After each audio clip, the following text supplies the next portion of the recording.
calling all of DAT Nation. DAT. We have two massive injury updates to cover today. First, a beloved veteran who recently accepted a backup role just suffered a sprained MCL.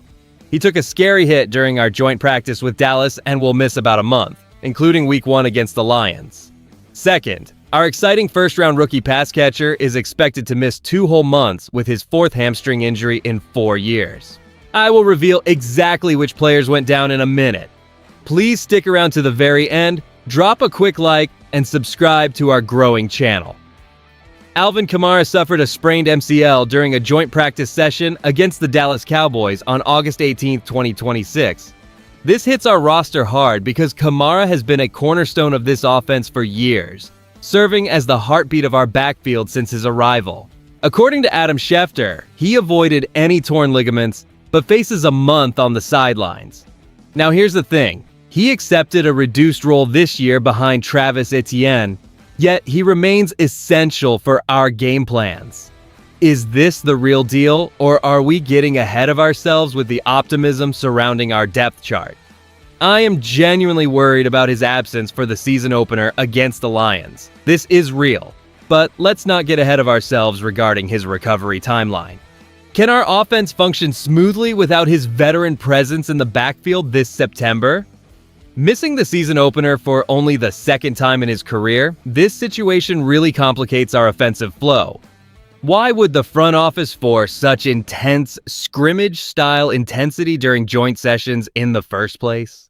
I remember watching him grind through previous injury struggles, yet this specific sprain feels different given the recent contract adjustments meant to preserve his health for limited situational packages. And the more I look at this, I am concerned about the missed practice reps hindering his chemistry with the new offensive scheme. Coaching staffs usually prioritize keeping veterans upright, yet this hit to the knee forces our hand. I'm confident that he remains a professional, but I also want to pump the brakes a little on expecting an immediate return to form next month. Can he regain that explosive edge after sitting out for 4 long weeks? Now let us turn to a developing concern involving rookie wide receiver Jordan Tyson, who is expected to miss approximately 2 months due to a hamstring injury. He suffered the setback during a joint practice against the Jacksonville Jaguars when he caught a pass, slipped, and took contact from behind. This hurts our depth chart because Tyson was battling to make an impact early. And this is the part that gets me. As Kellen Moore clarified, this specific injury is unrelated to his college hamstring issues. Yet, this marks his 4th hamstring injury and 6th lower body injury over the last 4 years.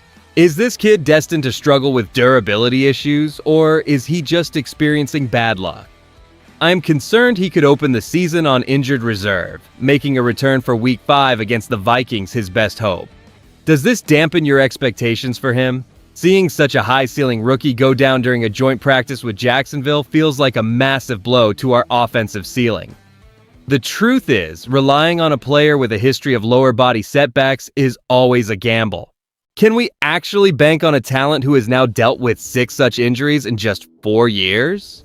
On one hand, Kellen Moore insists this hamstring issue is totally separate from his past college troubles, which offers a glimmer of hope that this is just bad luck rather than a chronic, long-term pattern. However, missing 2 full months really hampers his growth, putting his rookie campaign in a hole before it even begins. I honestly think the team must look at the depth chart again immediately. If he lands on injured reserve, are we truly prepared to fill that void effectively throughout the opening month? When you put both of today's stories together, here's the picture that emerges for the New Orleans Saints.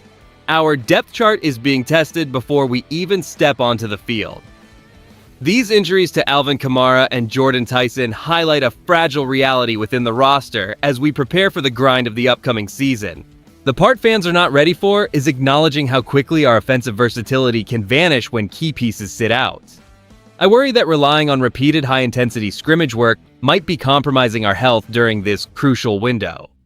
Do you believe Travis Etienne is ready to carry the load alone if Kamara remains sidelined? And should the front office search for immediate receiver depth to replace Tyson? I really want to hear your thoughts below. If you enjoyed the video, do not forget to like it and subscribe to the channel. DAT.